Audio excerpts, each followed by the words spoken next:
Assalamualaikum warahmatullahi wabarakatuh. Alhamdulillahi rabbil alamin. Alhamdulillahilladzi arsala rasulahu bil huda wa dinil haqq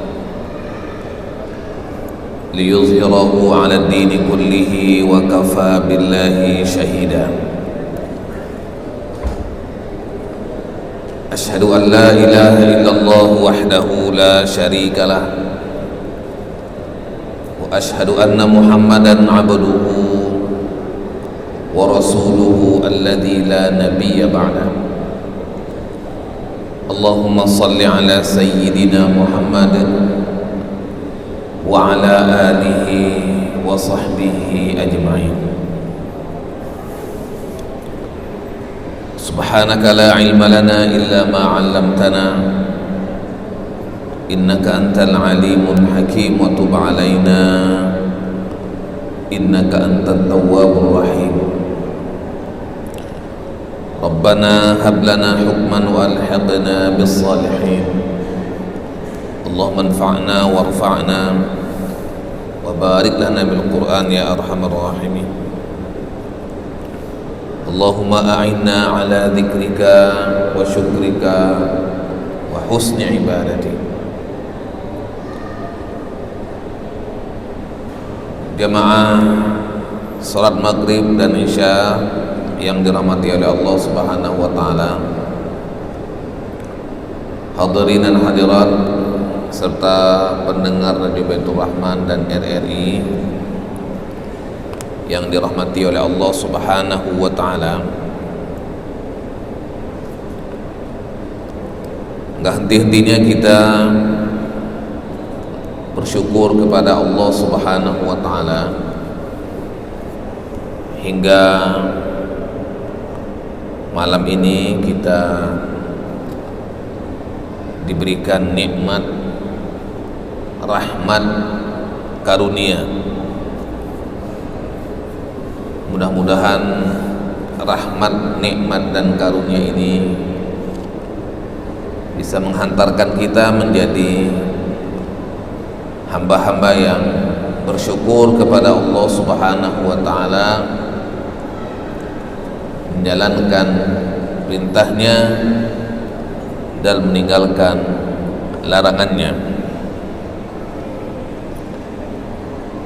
Salam kita aturkan kepada Rasul kita, uswah kita, tauladan kita Nabi Muhammad sallallahu alaihi wasallam. Jemaah yang dirahmati oleh Allah Subhanahu wa taala, pada malam ini kita mendengarkan kalam-kalam ilahi dalam surat Yasin. Pada pertemuan yang lalu kita sudah membahas sampai ayat yang kelima. Malam ini kita akan bahas ayat yang keenam. Jemaah saya muliakan, Allah Subhanahu wa taala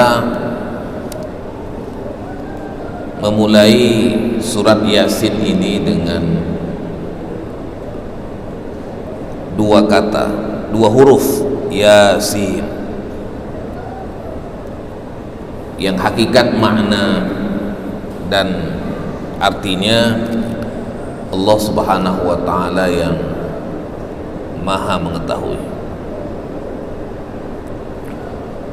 Wal Qur'anil Hakim, dan demi Al-Quran yang penuh dengan hikmah,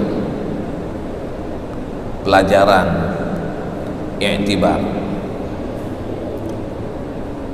Demi Al-Quran yang di dalamnya memutuskan segala sesuatu yang terkait dengan manusia, baik itu hablum minallah maupun hablun minan nas. Al-Hakim juga maknanya bahwa Al-Quran ini dari yang satu huruf sampai seterusnya punya makna, punya maksud, apalagi 2 huruf, 3 huruf. 1 huruf saja punya maksud. Shad, Qaf, Nun itu punya maksud, apalagi yang 2 huruf, Yasin.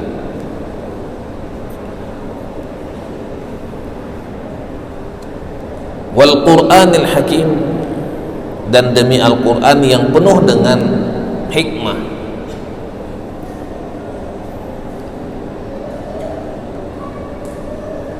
Innaka laminal mursalin, sesungguhnya engkau wahai Muhammad sungguh adalah salah seorang dari rasul-rasul. Di sini Allah Subhanahu wa taala membuat ataupun menguatkan, menegaskan itu dengan 2, inna sama lamina, sesungguhnya dan sungguh. Innaka, sesungguhnya engkau, laminal mursalin, sungguh adalah salah seorang dari rasul-rasul.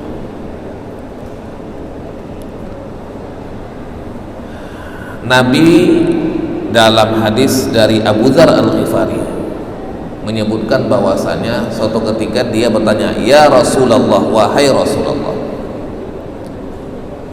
kamil anbiya, berapakah jumlah para nabi? Kata Rasulullah, 124.000 jumlah para nabi. Kemudian kami rusulu minhum, berapa jumlah para rasul di antara mereka? Kata Rasulullah, 313. Jadi jumlah para nabi itu 120.000. 313-nya adalah rasul. 313. Yang wajib kita imani 25. Yang wajib kita imani 25. Di sini Allah Subhanahu wa taala menegaskan, innaka laminal mursalin, sesungguhnya engkau Muhammad adalah salah seorang dari rasul-rasul. Jadi kalau diambil yang besar, 1 dari 120.000. Diambil dari rasul saja 1 dari 313. Dari 313 yang wajib kita imani adalah 25. 1 dari 25. Dan Nabi Muhammad SAW adalah khatamul anbiya wal mursalin, penutup para nabi dan rasul. Dari 120.000 itu, yang di dalamnya ada 313 para rasul, yang di dalamnya ada 25 nabi yang wajib kita imani, penutup dari semua itu adalah Rasulullah Muhammad SAW. Innaka laminal mursalin. Makanya dalam Islam, nabi dan rasul yang 25 itu semuanya kita imani. Tidak boleh satu pun yang tidak kita imani. La nufarriqu baina ahadin minhum. Kita nggak boleh membeda-bedakan, karena dia satu paket, beriman kepada para nabi dan rasul. Innaka laminal mursalin ala siratin mustaqim, yang berada di atas jalan yang lurus. Ayat ini menjelaskan bahwasanya untuk menjadi atau berada pada jalan yang lurus, Caranya dua, menjadikan Al-Quran sebagai pedoman hidup dan menjadikan Rasul sebagai tauladan. Tanzilal Azizir Rahim, yang Al-Quranul Hakim tadi itu diturunkan sebagai wahyu dari Allah Subhanahu wa ta'ala yang maha perkasa lagi maha penyayang. Nah, ini yang terakhir yang kita bahas malam ini. Kita lanjutkan di ayat ke-6, litundhira qauman ma undhira aba'uhum fahum ghafilun. Setelah Nabi Muhammad sallallahu alaihi wasallam dibekali dengan Al-Qur'anil Hakim, dan Nabi Muhammad sallallahu alaihi wasallam dia adalah sebagai laminal mursalin. Nah, jalannya adalah jalan siratin mustaqim, wahyunya kemudian rasulnya jalan yang lurusnya, itu semuanya dari Allah Subhanahu wa taala, bukan ataupun bukan buatan Muhammad sallallahu alaihi wasallam. Al-Qur'an dari Allah, Rasul Allah yang turunkan, jalan yang lurus Allah tetapkan. Untuk apa? Litundhira qauman ma undhira aba'uhum, agar engkau memberikan peringatan kepada satu kaum yang nenek moyang mereka belum pernah diberikan peringatan. Karena itu mereka lalai. Jadi jemaah saya muliakan, antara Nabi Isa alaihissalam dan Nabi Muhammad sallallahu alaihi wasallam itu jedanya 500 tahun. 500 tahun. Ketika Nabi Isa diangkat ke langit, kemudian datang Nabi Muhammad sebagai nabi terakhir, itu jedanya 500 tahun. Dalam masa 500 tahun ini tidak ada nabi.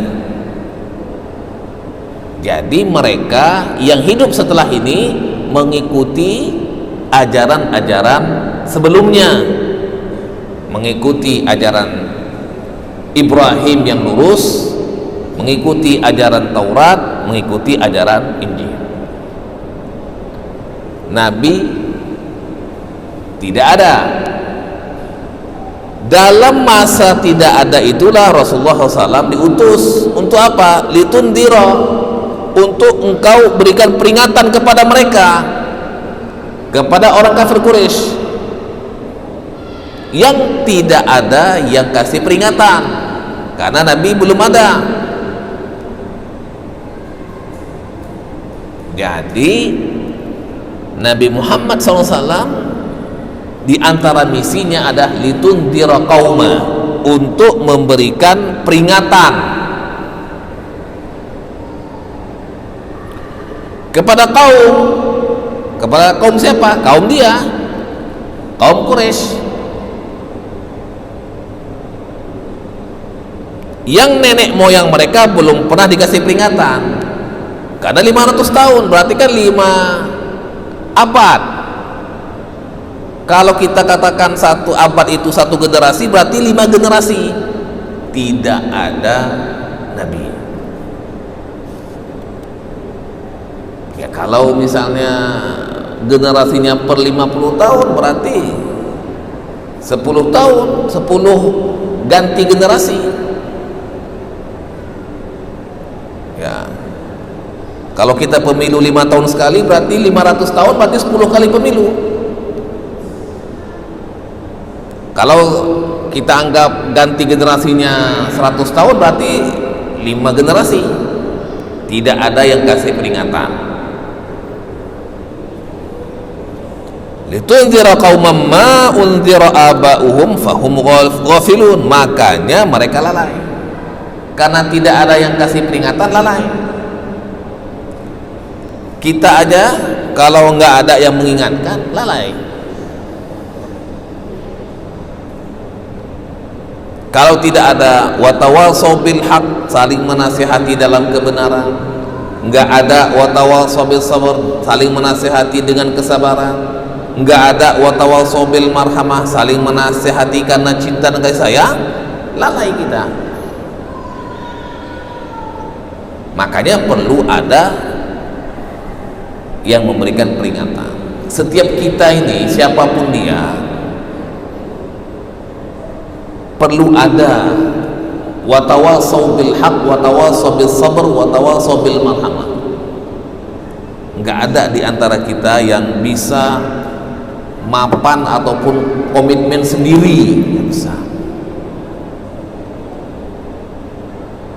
Karena kita butuh orang lain. Kita makhluk sosial.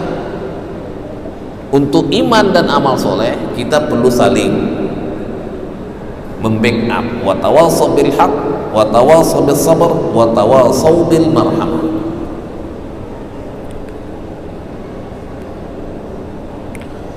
Laqad haqqal qawlu ala aktsarihim fahum la yu'minun. Sungguh pasti berlaku perkataan atau hukuman terhadap kebanyakan mereka karena mereka tidak beriman. Laqad haqqal qawlu, itu setiap kata laqad haqqal qawlu itu bermakna hukuman dan azab. Ya. Siapa saja yang tidak beriman akan mendapatkan azab. Siapa saja yang tidak menjalankan perintah Allah Subhanahu wa taala akan berlaku hukuman. Baik itu di dunia maupun di akhirat. Contoh, ya, umat-umat terdahulu kan laqad haqqal qawlu ala aktsarihim fahum la yu'minun. Ya. Kaum-kaum sebelum Nabi Muhammad sallallahu alaihi wasallam ketika mereka tidak beriman, kebanyakan mereka tidak beriman, ya dapat hukuman dari Allah Subhanahu wa taala. Ya, kaum Nabi Nuh alaihissalam hukumannya adalah banjir besar. Ya, kaum Ad, kaum Nabi Hud alaihissalam dengan petir. Kaum Saleh dengan badai. Kaum Nabi Musa, Fir'aun tenggelam di Laut Merah. Laqad haqqal qawlu ala aktsarihim fahum la yu'minun.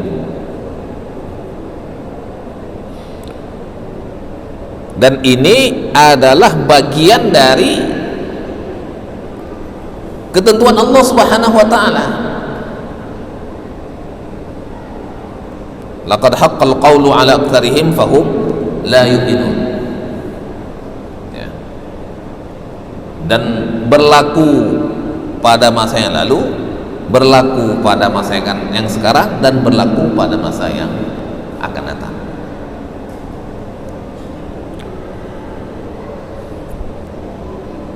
Ayat ke-8, inna ja'alna fi a'naqihim aghlalan fahiya ilal adhqani fahum muqmahun. Sungguh kami telah memasang belenggu di leher mereka, lalu tangan mereka diangkat ke dagu, karena itu mereka tergedadah. Ini gambaran bagaimana mereka tidak mau beriman, enggak mau dengar. Gambarannya bagaimana? Sungguh kami telah memasang belenggu di leher mereka. Belenggu di leher. Ini gambaran dari orang yang tidak mau menerima peringatan, enggak mau melihat ke kanan, nggak mau melihat ke kiri, nggak mau menerima nasihat. Kami memasang belenggu di leher mereka sehingga mereka melihat di depan saja, nggak bisa ke kanan, nggak bisa ke kiri, nggak mau dengar yang datang dari kanan, nggak mau dengar datang dari kiri. Kemudian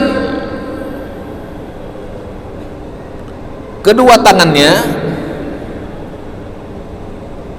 diangkat ke dagu, leher terbelenggu, tangan ini ke dagu.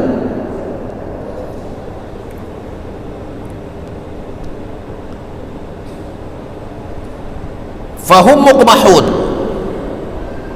karena itu mereka tengadah ke atas. Orang yang datang, orang yang kasih peringatan nggak dipedulikan. Ini gambaran orang yang tidak mau dengar peringatan, ya. Jangankan melihat, jangankan mendengar, mata dan kepalanya tertengadah ke atas.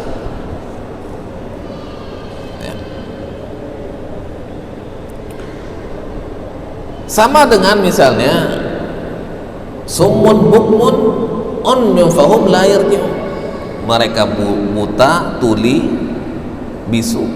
Mereka bukan buta,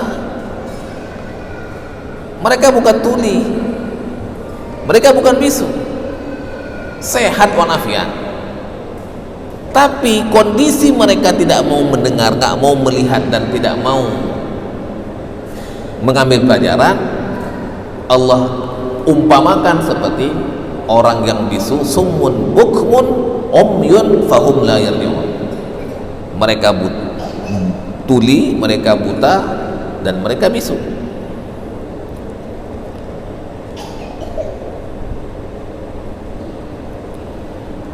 Waja'alna min baini aydihim sadda wa min khalfihim sadda faghshaynahum fahum la yubsirun, dan kami jadikan di hadapan mereka ada dinding,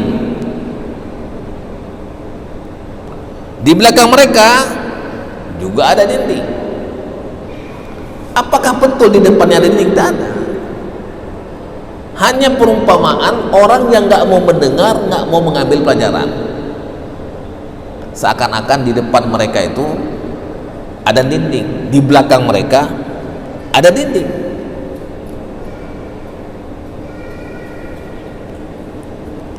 Faghshaynahum, dan kami tutup mata mereka sehingga mereka nggak dapat melihat.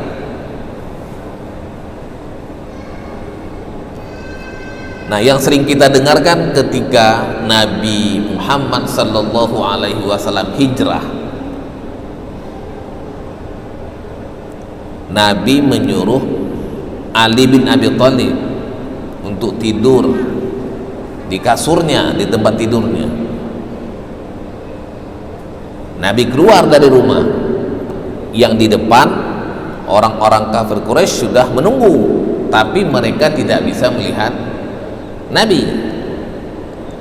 Nabi melempar mereka dengan debu, dengan pasir, sambil membacakan ini, waja'alna min baini aydihim saddan wa min khalfihim saddan faghshaynahum fahum la yubsirun. Tapi dalam pensikapan peringatan yang disampaikan kepada mereka, nggak mau dengar, nggak mau melihat, nggak mau mendengar, nggak mau ngambil pelajaran, sehingga Allah mengatakan faghshaynahum wa ja'alna min bainihim sadda, kami jadikan ada dinding di depan mereka, ada sekat, sehingga tidak bisa melihat hakikat dari apa yang ingin Allah Subhanahu wa taala berikan pelajaran. Nah, wasawa'un 'alaihim a'andzartahum am lam tunzirhum la yu'minun. Dan sama saja bagi mereka. Bagi mereka yang mana? Tadi bagi mereka yang memasang belenggu di lehernya, kemudian tangannya ditaruh di dagu, mata kepalanya tertengadah, ada dinding dan sekat di depannya dan di belakangnya. Kalau sudah seperti ini, wasawaun alaihim, sama saja bagi mereka, a'andartahum, apakah engkau berikan pelajaran, am lam tundirhum, ataupun tidak berikan peringatan dan pelajaran, fahum la yu'minun, mereka tidak akan beriman juga. Fahum la yubsirun. Wasawa'un alaihim a'andartahum am lam tundirhum la yu'minun. Kalau sudah seperti itu kondisinya, mau dikasih peringatan ataupun enggak dikasih peringatan, mereka tetap tidak beriman. Jadi Allah Subhanahu wa taala memberikan kabar kepada Rasulullah Muhammad sallallahu alaihi wasallam akan ada kelompok ataupun manusia yang seperti ini. Nabi Muhammad SAW akan menghadapi audien atau objek dakwah yang seperti ini.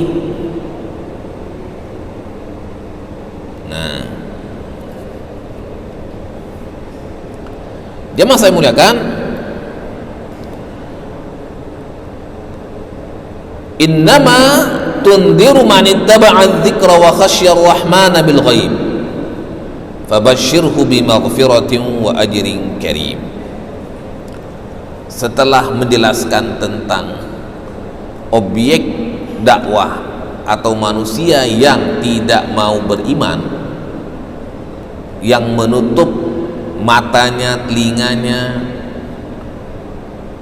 kemudian memasang belenggu di lehernya, dagunya,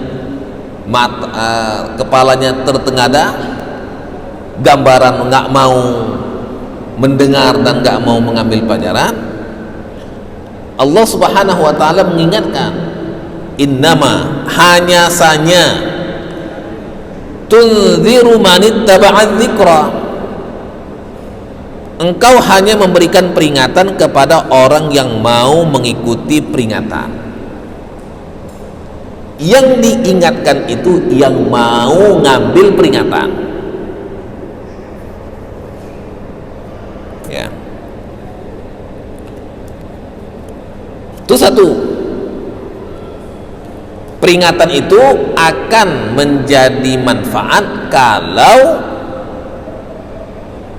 orang yang kita peringatkan itu mau mengikuti peringatan. Berarti yang tadi ayat 7 sampai ayat 10 adalah profil orang yang nggak mau mengikuti peringatan. Ayat ke-11 menggambarkan kepada kita ada orang yang mau mengikuti peringatan. Siapa? Satu, innama tundiru man ittaba'a dzikra, orang yang mau mengikuti peringatan, orang yang mau mengikuti pelajaran, diingatkan mau, dikasih nasihat dengar. Nah, diberitahu mau dengar. Innama tundiru man ittaba'a dzikra. Satu. Yang kedua, wa khasyar rahmana bil ghaib, dan mereka takut kepada Tuhan mereka yang Maha Pengasih. Takut kepada Allah Subhanahu wa taala. Inilah dua golongan yang akan mendapatkan pelajaran. orang yang mau dengar dan orang yang takut kepada Allah Subhanahu wa ta'ala. Yang tadi nggak mau. Kalau kita jumpai ada orang yang mau mengikuti pelajaran dan takut kepada Allah Subhanahu wa ta'ala, maka pelajaran itu akan bermanfaat, peringatan itu akan didengar. Tapi kalau nggak ada dua ini, maka tidak didengar. Fabashshirhu bimaghfiratin wa ajrin karim, maka berilah kepada mereka kabar gembira apa? Dengan ampunan dan pahala yang mulia. Inna nahnu nuhyil mauta wa naktubu ma qaddamu wa atharahum wa kulla syai'in ahsaynahu fi imamin mubin. Sungguh kamilah yang menghidupkan orang yang mati, dan kami pula yang mencatat apa yang mereka kerjakan dan bekas-bekas yang mereka tinggalkan. Allah Subhanahu wa ta'ala menjelaskan dalam ayat ini maha kuasanya, yaitu menghidupkan orang yang sudah mati. Hakikat berbangkit di sini. Jadi jemaah saya muliakan, surat Yasin ini adalah surat yang mengingatkan kita akan hakikat kematian dan hakikat kebangkitan. Dua, hakikat kematian dan hakikat kebangkitan. Dua ini ada dalam surat Yasin. Jadi kalau kita baca ini setiap malam Jumat atau setiap subuh Jumat, kita harus hadirkan dalam pikiran kita bahwa surat Yasin adalah surat yang bicara tentang kematian dan bicara tentang kebangkitan. Yang kedua, wa naktubu ma qaddamu wa atharahum, dan mencatat semua yang dilakukan, bahkan bukan hanya dilakukan tapi bekas-bekasnya pun juga akan dicatat. Yang dicatat amal kita dan bekas-bekas kita. Makanya kita kalau misalnya sholat berjamaah berpindah-pindah, jadi paling kanan, tengah kanan, pinggir kanan, pindah supaya dicatat bekas-bekas kita. Saf kedua paling kanan, tengah kanan, pinggir kanan, pindah-pindah. Kenapa? Yang dicatat itu bukan hanya amal kita, amal sholat kita, tapi bekas-bekas kita sholat, bekas-bekas kita berdiri sujud itu juga dicatat. Ayatnya ini, wa naktubu ma qaddamu wa atharahum, dan kami catat apa yang menjadi amal mereka dan bekas-bekas yang mereka tinggalkan. Wa kulla syai'in ahsaynahu fi kitabim mubin, dan segala sesuatu kami kumpulkan dalam kitab yang jelas di Lauh Mahfuz. Jemaah saya muliakan, mudah-mudahan Allah Subhanahu wa ta'ala memberikan rahmat kepada kita. Subhanakallahumma bihamdika asyhadu an la ilaha illa anta nastaghfiruka wa natubu ilaih. Assalamualaikum warahmatullahi wabarakatuh.